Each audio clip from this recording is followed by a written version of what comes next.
예, 에스겔서 1장 1절에서 14절까지의 말씀입니다. 에스겔을 통해서 하나님이 보여주신 그 계시의 의미가 무엇인지, 왜 하나님이 에스겔에게 내 생물을 보여주셨고 또 이렇게 하나님의 실제의 모습을 보여주셨는지 여러분과 함께 나눌 때에 여러분 안에 깊은 깨달음이 있기를 바랍니다. 자, 먼저 우리 1절에서 3절인데 우리 서론을 다시 한번 좀 읽어보도록 하겠습니다.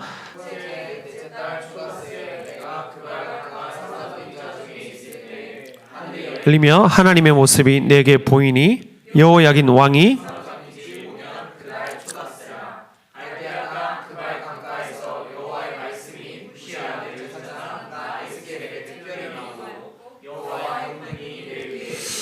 자, 서론을 먼저 살펴보도록 하겠습니다. 여러분, 에스겔이 이 서신, 이 편지를 쓰면서 1절에서 3절에서 시대적 배경과 그 다음에 이제 공간적인 배경과 자신이 누구인지를 밝히고 있죠. 자, 1절, 2절을 보면 이제 그 시간에 대해서 이야기를 하고 있는데 이제 함께 살펴보도록 하겠습니다. 신바벨론 제국이 성경에 이제 세 번째 제국입니다. 이 신바벨론 제국에 의해서 2차 침공을 받고 난 5년 뒤입니다. 정확하게 이제 주전 593년, 그러니까 BC 593년이고 여기 보면 30째 해라고 되어 있죠. 그래서 이 30째 해는 말씀을 예언을 전하고 있는 에스겔의 나이로 보는 게 가장 적합합니다. 그래서 이제 30살이라고 봐야 됩니다. 왜냐하면 예수님이 몇 살에 기름 부음을 받으셨죠? 30살입니다. 그래서 이 30살이 굉장히 또 중요한 것이죠. 그래서 주전 593년이다. 자, 그 다음에 장소는 어딘가요? 예, 갈대아 땅 그발 강가다. 지도를 잠시 이렇게 가져왔습니다. 여기 지도를 보니까 지금 예루살렘이 어디죠? 여기죠, 여기. 예, 예루살렘이 여기입니다. 그리고 이제 예루살렘에서 이제 왼쪽을 보면 대회가 있는데 이 대회가 무슨 대회죠? 예, 지중해입니다. 자, 그리고 이제 왼쪽으로 쭉 가게 되면 예, 대서양이 나오고 아메리카가 나오게 되겠죠.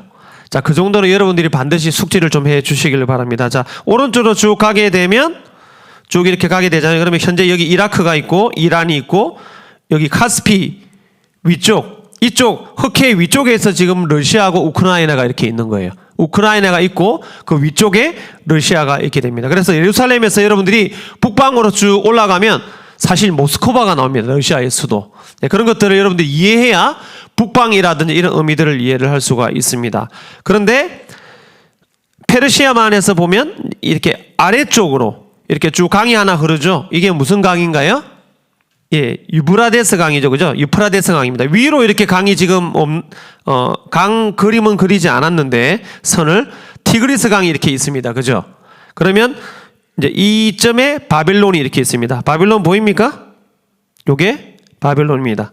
이 바벨론을 중심으로, 예, 지금 여기 보면 이만큼 크게 지배했다. 그래서 신바벨론 제국이라는 거예요.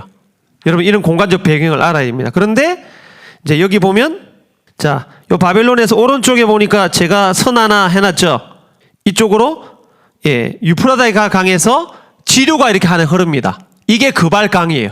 그래서 오른쪽에 보니까 뭐라고 해놨어요? 제가 예, 유프라데스 강의 지류 예, 그발 강이다. 예, 이제 이런 공간적인 배경은 네, 이 정도 이제 오늘 좀 알고 시작을 해야 될 것 같아요. 자, 그러면 이 그발 강하고 이제 바벨론은 얼마 떨어져 있지 않죠? 수십 킬로밖에 안 되는 그런 거리입니다. 자, 그러니까 왼쪽에는 이 바벨론이 이렇게 있고 이 신바벨론 제국의 수도가 뭐예요? 당연히 바벨론이다. 예, 이런 배경을 모르고 여러분들이 에스겔을 읽게 되면 전혀 제대로 이해를 할 수가 없는 겁니다. 그래서 여러분들이 명확하게 예, 알아야 되는 것입니다.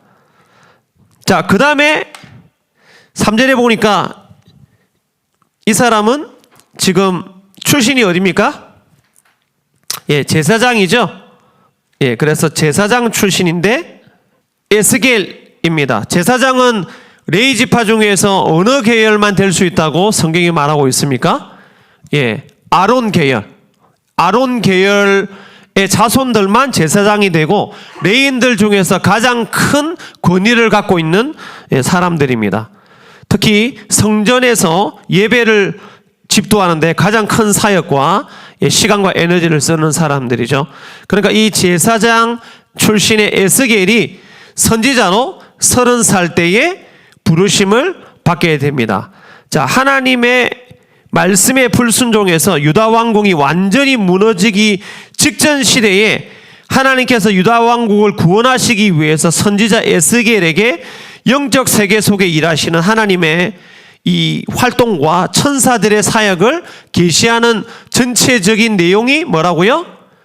에스겔서라는 겁니다. 주전 몇 년도에 유다 왕국이 완전히 멸망하냐? 이미 일어난 일이지만 몇 년이라고 했죠? 제가 586년. 여러분 그거는 반드시 좀 외우셨으면 좋겠어요. 586년. 그 기점으로 성전이 재건되는 해가 520년이잖아요. 근데 아까 제가 몇 년이라고 했죠? 593년. 그러니까 한 번에 망하는 것이 아니라 신바벨론 제국의 느부갓네살 왕이 3번을 침공을 해서 이 예루살렘이 유다 왕국이 완전히 멸망을 하게 됩니다. 자, 그런 배경을 알아야 돼요. 그러니까 지금 2차 침공이 끝나고 나서 느부갓네살 왕이 유다 왕국을 완전히 멸망시키고 총독을 파견하는 체제를 하려고 했던 것이 아닙니다. 본래는. 그래서 하나님이 에스겔에게 나타나셔서 기회를 주시는 거예요. 그래서 지금 이미 1차, 2차 침공을 통해서 포로들이 끌려간 거예요. 그래 1차 포로 때 끌려간 사람이 누굽니까? 다니엘이에요. 그래서 2차 포로 때 이 에스겔이 아마 끌려가지 않았을까 추정을 하게 됩니다. 그래서 이 포로들이 끌려가서 고생을 하고 있죠. 경제적이든 정치적이든 질병이든 수많은 부끄러움 속에서 고생을 하고 있단 말이에요. 그래서 이런 상황 속에서 너희들이 왜 고생을 하고 있는지, 또 이 상황 속에서 어떻게 여러분들이 빠져나갈 수 있는지를 하나님이 보여주시는 서신서가 뭐라고요? 어떻게 편지와 같은 거예요. 예언서가 바로 에스겔서라는 겁니다. 그래서 이런 전반적인 것들 여러분들이 이해를 하고 에스겔 읽지 않으면 구약 성경에서 가장 해석하기 어려운 성경들이 있는데 다니엘서하고 에스겔서하고 몇몇이 있어요. 그렇기 때문에 제가 여러분들에게 1장, 2장, 3장의 강해를 통해서 여러분들이 잘 알 수 있도록 설명을 하고 설교를 하고 나면 여러분들이 이제 에스겔을 보면서 여러 가지 것들을 이해할 수 있게 될 거예요. 그리고 에스겔 제일 끝에 보면 성전에 대한 환상이 또 나옵니다. 그러니까 여러분 이런 여러 가지 상황들을 모르고서는 결코 이해를 할 수가 없다는 거예요. 자, 지도 한번 더 보니까 자, 이 정도의 내용은 여러분들 아마 들어보지도 못했을 거예요. 자, 여기 보면 그발강에서 에스겔이 지금 선지자 사역을 부르심을 받은 593년도에 에스겔이 몇 살이라고요? 30살. 자, 조금만 왼쪽으로 수십 킬로, 지금이면 뭐 버스나 지하철, 성령 타고 금방 갑니다. 가면 신바벨론 제국의 수도에 누가 있어요? 다니엘이 있습니다. 다니엘은 느부갓네살 왕 침공 1차 때 포로로 잡혀갔다 그랬죠. 그래서 엄청난 활약을 펼치고 있죠, 이미. 그래서 이미 유대 사람들 사이에는 다니엘은 굉장히 유명한 아이예요. 유명한 청년이란 말이에요. 제가 나이를 추정해 보니까 15세로 잡냐, 끌려갔을 때는 17세로 잡냐에 따라서 27세 아니면 몇 세래요? 29세. 그러니까 정말 신기하게 딱 여러분들 나이 시점에 지금 에스겔하고 다니엘이 아주 왕성하게 활동을 하고 있는 거예요. 목사님처럼 나이가 좀 있는, 물론 나이 별로 없습니다. 그런 세대가 아니라 정말 여러분 세대가 유다 왕국이 엄청난 하나님의 말씀을 떠나서 위기 속에 있을 때에 하나님의 말씀을 가지고 일어나서 아주 강력한 활약을 하고 있는 상황이라는 거예요. 이때 당시는 제가 왜 다니엘이라고 하냐면 이때 당시는 아직 저는 다니엘을 봤을 때에 선지자의 기름 부음이 임한 정도는 아니라고 보기 때문이에요. 그런데 자, 이 젊은 세대만 있냐? 진짜 성경은 놀랍습니다. 자, 왼쪽으로 다시 가보면 왼쪽에 뭐가 있어요? 예루살렘이 있습니다. 자, 예루살렘이 있는데 이때 당시에 예루살렘에는 아무도 활동하고 있지 않냐? 누가 활동하고 있다고요? 예레미야가 몇 살입니까? 이 예레미야를 또 15살로 잡냐? 17살로 잡냐? 그건 정확하게 나이 전에 어릴 때에 다 선지자 부르심을 받았기 때문에 이렇게 제가 추정을 하는 거예요. 몇 살이라고요? 50세에서 52세로. 이건 15살이면 17살로 잡냐의 차이입니다. 예레미야 선지자가 50살에서 52살이에요. 그러니까 저하고 나이가 비슷하더라고요. 진짜 신기하더라고요. 그러니까 나중에 여러분 다니엘서를 보게 되면 다니엘이 하나님께 기도할 때에 누구의 예언을 가지고 기도합니까? 예레미야. 그러니까 이미 20년 전부터 사역했던 그 선배 사역자들의 말씀을 가지고 다니엘이 있었다는 거예요. 그러니까 다음 세대의 말씀을 가진 사람들이라는 이 놀라운 존재는 그냥 탄생하는 것이 아니라 전 세대가 이끌어 준다는 거예요. 그러니까 에스겔이 지금 주전 593년에 바벨론의 오른쪽 그발 강가에서 이 말씀을 받을 때 여전히 예레미야는 어디에서? 예루살렘에서 마지막 3차 침공이 일어나는 것을 막기 위해서 여전히 회개를 선포하고 백성들에게 말씀을 전하고 있고, 바벨론 제국의 수도 바벨론에서 누가 한량하고 있다고요? 느부갓네살 왕 아래에서 다니엘이 총리로서 제발 우리 왕국 좀 봐주세요 하지 않았겠어요? 한번 봐주세요 왕. 제가 있잖아요. 제 얼굴 봤어라. 그러니까 여러분 전체적 맥락을 보게 되면 지금 이 다니엘 때문이라도 느부갓네살 왕이 가능하면 유다 왕국을 살려주려고 합니다, 여러분. 그런데 그 말을 안 들어서 얼마나 하나님께 불순종하면 3차 침공을 통해서 망하게 되는지, 이런 상황 속에서 에스겔이 하나님의 말씀을 받고 움직이고 있고, 여러분 예레미야를 볼 때에 예레미야 디파트의 왕들에서 선지자 예레미야가 이렇게 하나님의 말씀을 선포하고 있다. 다니엘 1장에서 6장에서 보면 다니엘이 이렇게 활약하고 있다. 이러면 여러분들의 영속에서 마음속에서 하나님의 말씀의 체계가 이렇게 입체적으로 움직이지 않겠습니까? 할렐루야. 이 정도 수준이 돼야 돼요, 우리 교회는. 이게 목사님만 아는 수준이 아니라, 여러분 이 정도 입체적인 거는 일반 공부를 제대로 한 목사님이라면 알고 있겠지만, 나이 세대까지는 저는 말하는 사람은 거의 못 봤어요. 저는 굉장히 관심이 많았기 때문에. 왜냐? 저는 항상 먼저 부름받은 세대로서 여러분들에게 온전한 하나님의 말씀을 전해줘야 된다라고 생각을 했기 때문에 이런 연구를 했다는 거예요. 자, 여러분 이런 상황 속에서 특별히 에스겔의 특징이 보면 굉장히 시각적입니다. 비주얼이 많아요. 자, 학개서는 보면 환상을 본 게 있어요, 없어요? 물론 학개 선지자가 환상을 보지 않았다라고 추정할 수는 없어요. 그러나 학개서에 보면 학개 선지자가 항상 표현할 때 뭐라고 말합니까? 여호와가 말씀하셨다. 그러나 여러분 에스겔을 전체적으로 보게 되면 에스겔은 환상, 영적, 시각적인 것을 굉장히 전달을 많이 합니다. 그래서 여러분 선지자들 중에서 특징이 있는데 시각적인 걸 많이 하는 선지자 쪽이 있어요. 누구예요? 에스겔하고 다니엘, 스가랴, 이런 쪽입니다. 이사야는 두 개가 굉장히 혼용되어 있는 스타일이에요. 그 다음에 학개라든지 예레미야는 환상을 본 게 몇 개 없습니다. 그러니까 주로 뭐예요? 여호와께서 말씀하셨다, 이런 내용으로 나옵니다. 그래서 이제 에스겔은 이렇게 영적 세계 내에서 하나님이 어떤 일을 행하시는 것에 대한 영적인 눈이 열린 사람이라는 거예요. 자, 여러분들에게 제가 이제 간략하게 설명을 했습니다. 자, 이제 본격적으로 설교를 들어가도록 하겠어요. 여러분, 이런 에스겔을 강해를 하고 한다. 그러면 핵심적인 거 뭐냐? 그렇구나. 이런 것들은 설교도 제대로 전달이 되지 않은 경우고, 여러분들이 설교를 제대로 듣지 않은 거예요. 여러분 에스겔을 듣고 에스겔을 이렇게 함께 연구할 때 여러분의 영적인 눈이 더 열려져야 되는 것입니다. 여러분들의 환상의 수준이 내적인 것을 보고 있다면 이번 에스겔을 강해 나가면서 하나님 저에게 더 영적 세계가 열려지게 하여 주옵소서. 나의 영의 눈이 더 떠여지게 하여 주옵소서. 이런 갈망이 여러분 안에 일어나야 하는 것입니다. 그래서 저도 설교를 준비하면서 그냥 이런 역사적 내용을 전달하려는 것이 아니라 여러분들에게 뭘 전달해야 되냐면 환상의 기름 부음이 여러분들에게 전달될 수 있도록 제가 기도하고 준비한다는 거예요. 여러분 여호와의 권능이 임했습니다. 이 말은 에스겔이 영적 세계가 열리고 내 생물이 보여지고 하나님을 보았을 때에 하나님의 권능을 느꼈다는 거예요.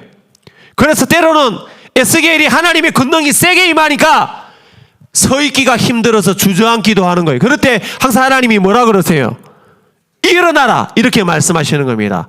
그러니까 이런 실제적인 하나님의 권능을 저와 여러분들이 이미 알고 누리고 경험하고 있지만 더 누리길 바랍니다. 이 권능이 왜 임하냐? 대부분의 백성들이 불순종을 하고 있고 마귀가 기어들어오고 있으니까 바벨론을 중심으로 다니엘 오른쪽, 에스겔 왼쪽에 예레미야, 최소 이 세 사람마저는 삼각편대가 되어서 하나님의 임재를 가져오고 하나님의 기름 부으심을 가져와서 마귀의 일을 막고 하나님의 왕국을 세우는 일에 쓰임을 받도록 지금 하나님이 보여주고 계신다는 거예요. 그러니까 권능이 임하는 것입니다. 예레미야에게 계속해서 하나님의 말씀이 임하는 거예요. 다니엘에게도 계속해서 뭐가 임하나요? 영적인 환상이 임하고, 심지어 다니엘은 뒤에 가면 누구의 방문을 주로 받나요? 환상도 환상이지만 가브리엘의 방문을 처음 받은 사람이 다니엘인 거예요. 이런 놀라운 일들이 펼쳐지고 있다는 거예요. 이런 놀라운 시대가 열려지고 있다는 거예요. 오히려 시대가 더 어렵고 힘들 때일수록 하나님을 바라보는 사람들에 의해서 그전에 기록되지 않았던 영적 세계에 대한 비밀들과 하나님이 영적 세계에서 어떻게 일을 하셔서 우리 혼의 영역에 어떻게 영향을 미치고, 어떻게 몸에 영향을 미치고, 어떻게 물리적 세계와 역사적 세계 가운데 일하시는 것들을 보여주고 있는 이 놀라운 책이 에스겔이고 예레미야고 다니엘서라는 것들을 여러분이 알아야 된다는 사실입니다. 그렇다면 여러분들 이런 놀라운 예언서를, 이 예언서를 제가 서신서라고 표현했던 것은 하나님이 우리에게 편지하듯이 하시는 말씀이기 때문인 거예요. 이 말씀이 여러분의 것이 되기를 소망하십니까? 이 갈망들이 일어나야 하는 것입니다. 그래서 여러분들이 오늘 가서도 앞에 했던 이런 내용들을 여러분들이 완전히 여러분 안에 숙지할 수 있도록 한번 듣고 끝내는 것이 아니라 다시 한번 유튜브를 통해서 설교를 듣고 여러분의 것들로 만드시길 바랍니다. 그래서 이번 설교가 여러분 어느 정도 시리즈가 끝났을 때에 에스겔에 임했던 놀라운 하나님의 역사가, 영적 세계가 여러분 안에 열려지기를 소망합니다. 그래서 하나님이 어떤 일을 행하시고 어떤 분이시고 도대체 하나님과 우리가 접촉이 되어 있으면 어떤 놀라운 인생을 살 수 있는지를 저와 여러분들이 깨닫는 놀라운 인생이 되기를 바랍니다. 왜 이스라엘 백성이 이렇게 2차 침공을 통해서 고통을 당했습니까? 예레미야와 에스겔과 다니엘서의 전체 내용을 보면 하나님의 말씀에 불순종했기 때문입니다. 여러분의 삶에 뭔가 문제가 생겼을 때, 그렇게 하지 않겠지만 대부분은 결코 하나님께 왜 이러냐라고 질문하지 마세요. 하나님 어떤 부분에서 내가 뭔가를 몰라서 제가 하나님을 모르는 파트가 있습니까? 당연히 많습니다. 여러분 안에 에스겔도 아직 제대로 모르는데, 다니엘도 제대로 모르는데, 예레미야도 제대로 모르는데, 그리고 하나님의 뜻과 말씀을 아는데 어떤 부분에서 내가 자꾸 실수를 하는지. 예를 들어서 여러분들이 재정에 대해서 하나님을 진짜 믿는다 라고 했지만 막상 여러분의 통장에서 만일 돈이 200만 원이 있다. 근데 200만 원에서 한 180만 원이 당장 빠져나간다고 생각했을 때에 뭔가 두려움을 느끼고 뭔가 불안하잖아요. 그럼 여러분들은 하나님께서 나에게 재정을 공급해 주신다는 그 믿음이 강한 게 아니라 사실은 돈을 더 믿고 있다는, 그러면 그 약점 자체가 마귀에게 틈을 벌려줄 수 있다는 것을 제가 가르치잖아요. 그러니까 하나님이 왜 이런 것을 자꾸 드러내시냐, 그 드러내서 저와 여러분들의 약점을 깨달아야 여러분들이 그것들을 믿음으로 바꿔가야 할 수 있다는 것입니다. 그래서 이런 여러 어려운 상황들과 에스겔이 당한 이 직면 속에서 어떤 태도를 가지냐, 영적 세계가 열려져서 이길 수 있다는 생각을 하시길 바랍니다. 왜 이 일이 일어났는지를 정확하게 하나님의 말씀을 통해서 깨닫고 이것들을 어떻게 내가 이길 것인가를 고민해야 하는 것입니다. 근데 자꾸 약하고 육신적인 것을 보이는 것은 왜 나에게 자꾸 일이 일어나죠? 이런 질문 자체가 자꾸 출애굽에서 광야에서 육신의 모습을 보였던 신자들이 하는 태도인데 이런 부분들이 해결이 안 되면 안 돼요. 그런 질문, 어리석은 질문을 하지 마세요. 왜 하나님이 자꾸 이렇게 하시냐? 라는 어리석은 질문 자체를 자꾸 하게 되면 믿음과 신앙의 여정에 있어서 성장이 일어나지가 않습니다. 하나님의 말씀을 통해서 여러분이 하나님 말씀의 66권을 제 수준의 10분의 1만 알아도 여러분 절대 그런 질문을 하지 않습니다. 답을 알고 있기 때문에. 답을 몰라서 그런 거예요. 답을. 성경에서 이미 답을 하고 있습니다. 이 에스겔을 통해서 더 큰 깨달음 속에서 영적 세계를 보시길 바랍니다. 지금 상황을 보면 여러 가지 국제적이든 국가적이든 우리 교회적인 거든 여러분들은 제가 지금 느끼고 이겨내는 이 무거움을 여러분들은 사실은 홍 목사님도 알긴 알겠지만 다 할 수도 없어요. 다 할 필요도 없고. 그러나 만일 여러분들이 조금 더 하나님 말씀에 깊이 들어가게 되면 알게 됩니다. 그리고 어떤 마음이 생기냐? 아, 내가 저 일에 나도 함께 이걸 짊어지는 인생이 되어야겠다. 내 문제와 내 육신과 내 가족의 문제에 내가 매여 사는 것이 아니라 이영민 목사님처럼 좀 더 이 내 생물의 세계와 역사적 흐름 속에서 어떻게 하면 하나님의 일을 이루는 인생이 될 것인가에 대해서 고민을 하는 사람들이 되기를 바랍니다. 여러분들이 자꾸 여러분의 일 때문에 힘들어하고 제가 홍 목사님이 계속해서 그것들을 고치고 새롭게 하고 갱신하기 위해서 자꾸 다가갈수록 우리가 전반적으로 하나님 나라의 세계를 부분에 시간이 상당히 여러분 빼앗기게 되는 거예요. 그래서 저와 여러분들이 더 영적인 깊은 성숙 가운데 들어가야 한다는 사실입니다. 이걸 위해서는 하나님이 어떤 분이신가를 더 명확하게 알아야 됩니다. 에스겔을 통해서 하나님은 에스겔에게 네가 지금 제사장 출신 아주 위대한 출신으로 어떻게 보면 포로로 끌려갈 때 여러분 그때 당시는 다 빨개 벗겨서 포로로 끌려가기도 합니다.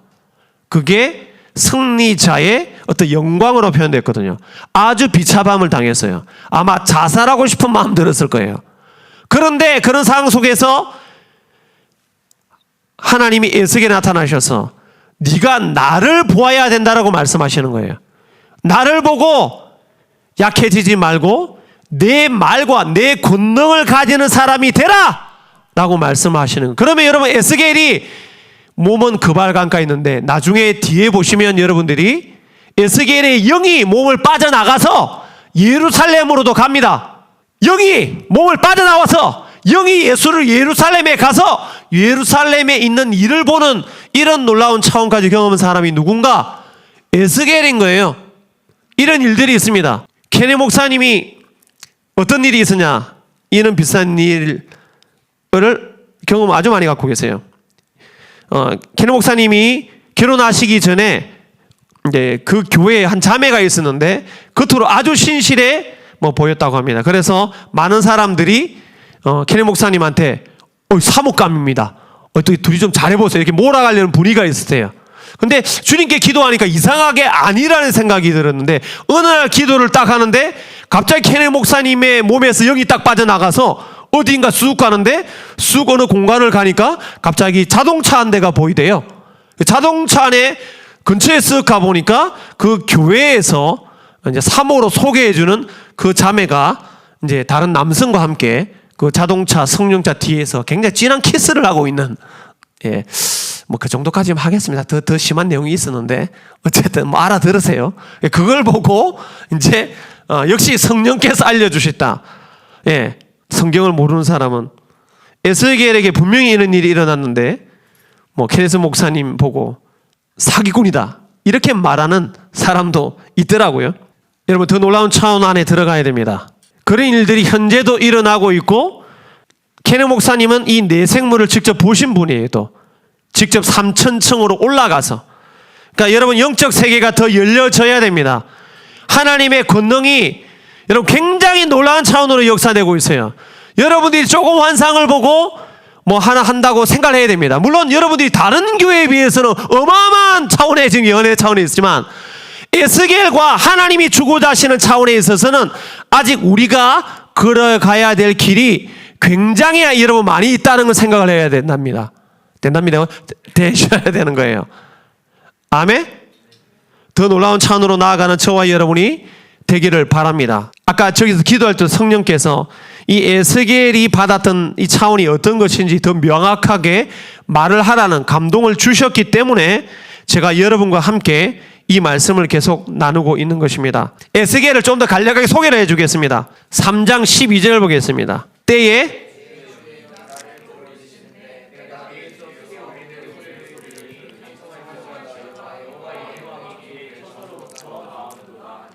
여러분, 주의 영이 에스겔을 뭐 하셨다고요? 들어 올렸다는 것은 공중으로 떴다고 봐야 되지 않을까요? 물론 이렇게 앉아 있거나 능력이 이렇게 구부려 있을 때 들어 올렸다는 표현이지만, 이게 리프트라고 보게 된다면 이거는 공중에 떴다는 거예요. 여러분, 하나님의 영에 의해서 사람이 뜰 수도 있습니다. 이 정도 차원이 왜 이렇게 에스겔에게 임했냐? 아주 상황이 좋지 않았기 때문이에요. 신바벨론 제국에 의해서 상황이 좋지 않았기 때문입니다. 자, 이제 제가 예언적인 걸 가도록 하겠습니다. 여러분, 지금 러시아와 우크라이나 전쟁이 일어나서 생각보다 러시아 뜻대로 되지 않은 이 일에 우리 교회가 또 세계에서 영적 세계를 아는 신자들의 기도에 의해서 이것들이 지금 막아지고 있는 것입니다. 그죠? 이 상황이 지금 굉장히 좋지 않습니다. 최근에 지금 공개된 영상에 의하면 수천 명을 러시아 군인이 그죠? 강간하고 지금 집단 살인을 했습니다. 들으셨나요? 수천 명을 땅에 그냥 파묻어 버렸어요. 이게 인간의 악입니다. 이거는 2차 대전, 1차 대전에 일어났던 그런 일들이에요, 여러분. 그래서 우크라이나 여자들이 지금 머리를 아주 단발로 짧게 자르고 있답니다. 왜냐? 강간당하지 않기 위해서. 이 일이 21세기 여러분, 현재 2022년도라는 정말 문명화된 사회에서 일어나고 있다는 일을 여러분들이 알아야 되는 거예요. 그런데도 중국은 누구 편 들고 있습니까? 러시아 편을 들고 있습니다. 왜 들고 있을까요? 지금 여러분, 중국과 이 러시아의 관계, 이런 것들을 잘 알아야 되는 게, 신바벨론 제국이 일어나던 그런 일들이 지금 동일하게 일어나고 있는 거예요. 느부갓네살에 의해서 제국주의가 일어났던 것처럼 러시아와 중국에 의해서 제국주의가 일어날 수가 있는 것이거든요. 중국이 왜 편을 드냐? 지금 중국은 지금 중국 대륙에서 조금만 아래쪽으로 내려가면 어떤 섬나라가 위치하고 있죠? 대만이 있습니다. 예, 대만. 중국이 원래 사실은 러시아가 우크라이나 침략하기 전에 대만을 침략할 계획을 이미 갖고 있었어요. 잘 보세요. 근데 지금 미국이 대만 침공하면 우리 우크라이나하고 다르게 반드시 가만히 있지 않겠다라고 이야기를 하고 있죠. 잘 보세요. 중국이 대만을 침략을 하잖아요. 본래 자기 땅이라고 하면서. 그렇게 되면 전쟁이 일어나게 되죠. 그러면 미국이 가만히 있지 않습니다. 그럼 미국하고 중국하고 전쟁이 일어나게 됩니다. 자, 우리나라는 미국과 어떤 관계죠? 예, 얼라이언스입니다. 여러분, 얼라이언스 동맹이라는 것은 한 국가가 전쟁이 일어나면 기본적으로 도와줘요. 군대를 파병해야 될 의무가 있는 거예요. 예를 들어서 지금 현역 군인들이 많이 죽어져 나간다. 그러면 성준이가 군대를 가야 되고, 그게 여러분 지금 현재 상황입니다. 그런데 우리나라가 대만에 만일 도움을 준다. 그러면 그 약점을 틈타서 가만히 있지 않을 나라가 누구죠? 일본이 가만히 있지 않습니까? 북한이 가만히 있지. 일본은 우리하고는 관계는 안 좋은데 미국의 얼라이언스입니다. 미국의 동맹이에요. 그러니까 일본도 같이 대만을 도울 수가 있게 되는 거예요. 그러면 서해와 이쪽 바다 일대에 어떤 일이 생깁니까? 그러니까 여러분, 중국이 대만을 침략하는 순간부터 3차 대전이 발발한다는 이야기가 그냥 나오는 게 아닌가, 여러분. 이런 것들 알아야 되는 거예요, 여러분. 1차 세계대전도 청년 한 명이 우연히 그죠? 총을 쏴서 죽이면서 발발했던 것처럼. 그러니까 이런 영적 세계 내에서 이미 에스겔을 통해서 하나님이 예방을 하려고 부르신 거 아니겠습니까? 하나님이 제가 다른 걸 하고 싶었지만 에스겔을 하라고 하시면서 우리 교회와 여러분들이 에스겔 세대로서 따라합시다. 나는 에스겔 세대다. 에스겔은 뭐 이렇게 성령의 경험도 많으니까 뭐 영배 목사님이나 하시고 이런 사고가 아니라 에스겔은 30살의 여러분 세대야. 다니엘은 여러분 세대예요. 예레미야는 함께 사역하면서 그 다음 세대를 길러내는 세대입니다. 그러니까 여러분 느부갓네살 왕이 전쟁을 일으켰던 것처럼 그때 당시에 가장 중앙에 있었던 하나님의 임재를 가지고 성전을 가지고 있었던 곳이 어디입니까? 유다 왕국 이스라엘 아닙니까? 이스라엘의 성전이 지금 깨어져 가고 있고 예배가 깨어져 가고 있고 하나님 말씀이 깨어져 가니까 뭐가 일어나요? 제국주의가 일어나는 거 아니겠습니까? 여러분 제가 여러 번 성경을 통해서 여러분 알려드렸잖아요. 왜 제국주의가 일어나냐? 왜 신냉전이 일어나냐?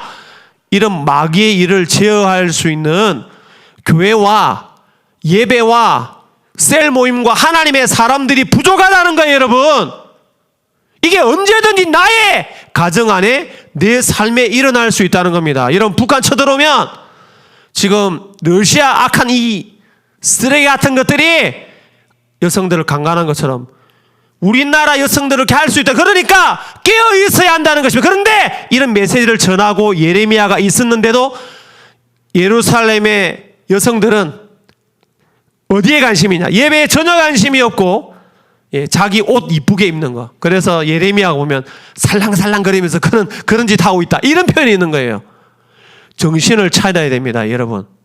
지금 중국과 대만의 관계는 우리나라가 전쟁에 바로 투입될 수 있는 상황이라는 걸 알아야 돼요. 그렇기 때문에 우리나라도 지금 곧 항공모함을 건조하기로 결정을 한 거예요, 여러분. 그러니까 이런 것들이 하나님 안에서 억제력을 갖지 않게 되면 문제가 생기게 되는 겁니다. 이해가 되셨어요? 그러니까 에스겔의 상황과 우리가 상황이 다른 상황이 아니라 미국의 교회가 약해지고 한국의 교회가 약해지면 이 땅 안에 전쟁이 언제든지 발발할 수 있다는 걸 깨닫고 하나님이 그걸 막게 하시는데 쓰임받는 사람이 있어야 이것이 막아질 수가 있다는 겁니다. 지금 깨어있지 않잖아요. 우리 교회 청년들, 권사님, 성도들처럼 1시간씩 하루에 직장 다니면서 기도하는 성도들 찾아볼 수 있습니까? 이런 상태에서 언제든지 영적 세계가 깨어져서 문제가 생길 수 있다는 겁니다. 우리나라로 돌아가겠습니다. 우리나라 안에서 지금 오늘도 기도하겠지만 민주당에서 금수완박이라는 지금 법안을 지금 윤석열 대통령이 5월에 취임하기 전에 날치기 통과를 시키려고 지금 준비를 하고 있어요. 여러분 이걸 알아야 됩니다. 물론 검찰이 이 과도한 잘못된 권력을 사용을 해서 죄 없는 사람도 죄를 만들고 하는 부분들이 없었던 건 아니에요. 저도 그걸 부정하는 건 아닙니다. 그러나 여러분 검사의 이 수사권을 경찰한테 다 넘기면 어떻게 되는지 아세요, 여러분? 이걸 알아야 돼. 이게 무슨 의미인지. 요즘 여러분 경찰들 시민들이 많이 무시하잖아요. 여러분 이 권력이 경찰한테 가잖아요. 여러분 앞에 경찰차 지나가죠. 여러분 쪽으로 숙어야 돼요, 여러분. 어떤 건지 알아야 돼요. 검사에게만 이 권력을 뺏으면 해결된 것 같지만은 이 권력이 경찰한테 갔는데 경찰이 이 엄청난 수사권이나 이 놀라운 권력을 감당할 준비가 되어 있냐를 생각해 봐야 돼요. 그게 안 돼 있을 때는 이 나라 안에 무질서가 생깁니다. 그래서 제가 아까도 기도를 했어요. 주님, 민주당의 주장은 검찰에서 잘못을 많이 하고 남용을 많이 해서 넘기겠다는데 이렇게 되면 어떻게 됩니까? 안 된다 그러시더라고요. 더 많은 문제가 생기게 될 것이다.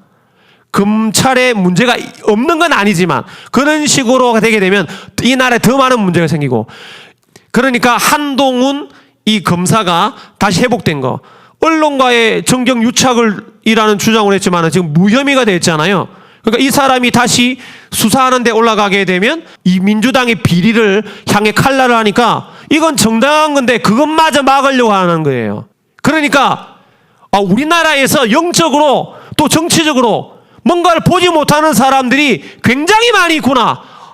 그러니까 우리는 지금 아주 편안한 정치 환경 속에 사는 것이 아니라 정신을 차리지 못하고 있는 사람들과 같이 살고 있다는 걸 여러분들이 알아야 된다는 것입니다. 그러니까 보는 사람들은 뭐 해야 돼요? 안 보이는 사람들은 똑같습니다. 예루살렘에 있는 깨어있지 않는 신자들과 종교인들처럼 뭐 잘 되겠지 라는 사람도 항상 있었어요. 그러나 깨어있는 사람을 통해서 영적 억지력이 실행되기 때문에 오늘도 우리는 강력하게 두 가지를 기도해야 됩니다. 민주당 안에 내분이 일어날 수 있도록. 지금 민주당 안에도 검사 출신들은 반대하고 있습니다. 그러니까 이 엄청난 권력을 2년 전에 총선 때 민주당한테 180석 이상을 주게 되면서 이는 심각한 고통을 당하고 있다는 거죠. 그죠? 하나는 이 나라의 백성들의 여러분 영적 눈을 가리는 마귀의 세력이 깨 부셔져야 됩니다. 그래야 우리가 사는 거예요, 여러분. 이해가 되십니까? 우리 교회는 뭐 우파를 완전히 지향하고 그런 게 아니에요. 하나님의 말씀에 입각한 방향으로만 나아가는 사람들을 우리는 지지한다는 거예요. 그러니까 지금 최근에 윤석열 당선인이 우리나라 군대도 먼저 방문하지 않고 미군부터 방문했다는 거예요. 얼마나 급했으면. 그래서 지금 핵 전력을 우리나라한테 가져오려고 협의하고 있는 거 아니겠습니까? 이게 정상적 국가라는 거예요, 여러분. 정상적 국가, 정상적인 핵 억지를 가지고 있어야 함부로 핵을 못 터뜨립니다. 그러니까 억지력은 어쩔 수 없는 거예요. 영적 억지력이 더 중요한데 안 될 때는 군사적 억지력도 없다면 문제가 터지는 겁니다. 우크라이나에 말씀, 우크라이나가 소련이 붕괴되면서 핵을 많이 갖고 있다는 걸 알게 됐는데 미국과 우방이 지켜준다는 그 서명 믿고 사인하고 핵 무기들을 다 소련으로 러시아로 다 보냈습니다. 지금 꼴이 어떻게 됐어요? 그러니까 이런 상황들을 깨닫고 이 좌파 세력들 간첩들이 들어와서 생기는 문제를 그냥 두게 되면 우리가 그 고통을 당하게 된다는 것들을 여러분들이 알아야 한다는 것입니다.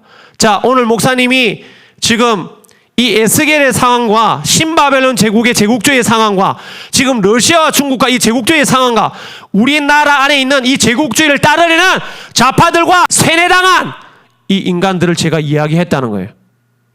연결이 되십니까? 그렇다면 이런 것들을 뚫어갈 수 있는 길이 뭐냐? 따라합시다. 여호와의 권능이 우리 교회 위에, 내 위에 임해야 된다. 그래서 하나님이 내 생물을 통해서 어마어마한 영적 세계의 파워를 갖고 있는 천사들과 그룹들이 있다 보여주신 거예요, 여러분. 이해가 되십니까?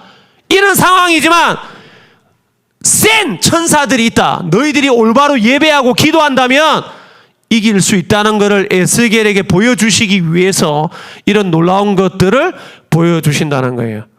이 정도 수준으로 말씀을 이해하지 못하게 되면 아주 낮은 수준, 막 여러분 힘들죠? 에스겔이 희망을 외쳤습니다. 희망을 가져, 안 그래도 지금 먹고 살기 힘든데. 이런 차원의 말씀을 지금 에스겔이 이야기하고 있는 게 아니에요. 그것도 포함되지만 더 거시적인 걸 봐야 우리의 삶의 재정과 모든 것들을 이길 수 있다는 겁니다. 죽도록 일하는데 집값이 배가 뛰었어요. 어떻게 하라고? 죽도록 일하는데 아무리 월급을 받아서 집을 살려는데 안 되는 상황을 지금 만들어놨는데 그런데 40%가 지지하고 있습니다, 여러분. 무서운 나라 아닙니까?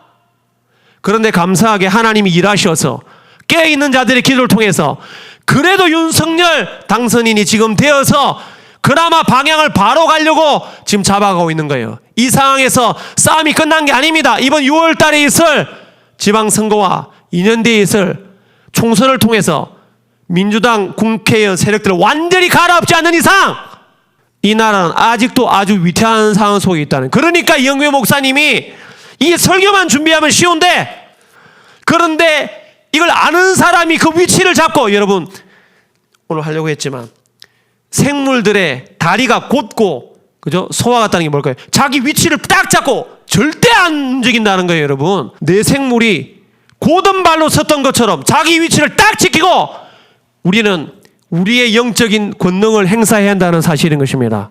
성경을 다시 보니까 언제 하나님의 계시가 정확하게 깨달아지느냐? 에스겔처럼 오히려 이런 절망이 보일 때에 하나님의 계시가 더 임하더라고요. 할렐루야. 그러니까 이런 엄청난 상황은 우리가 더 하나님을 만나고 더 내 생물을 경험할 수 있는 시간이 오기를 바랍니다. 여러분 에스겔에게 내생물이 나타났던 것처럼 이번 에스겔을 강의할 때에 우리가 내생물을 보게 될지 누가 압니까? 에스겔을 하면서 영적 세계가 열리시길 바랍니다. 영적 세계가 열린다는 건 실제예요.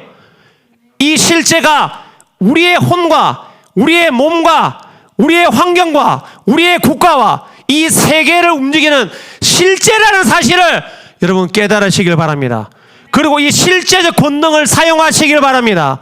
그래서 열방을 향해서 나아가서 반드시 열방에 있는 재물을 교회로 가져와야 됩니다. 여러분들이 사업적 아이디어가 뛰어나져서 권세를 행사해서 가져와야 됩니다. 정말 세계적인 국가적 상황이 쉽지가 않으니까 깨어 일어나시길 바랍니다. 내 개인의 문제에 자꾸 묶여 있으면 그게 오히려 나를 힘들게 하는 거예요. 그러니까 깨어 일어나서 우리의 권세와 우리의 능력을 사용하는 우리 교회가 되기를 예수님의 이름으로 축복합니다.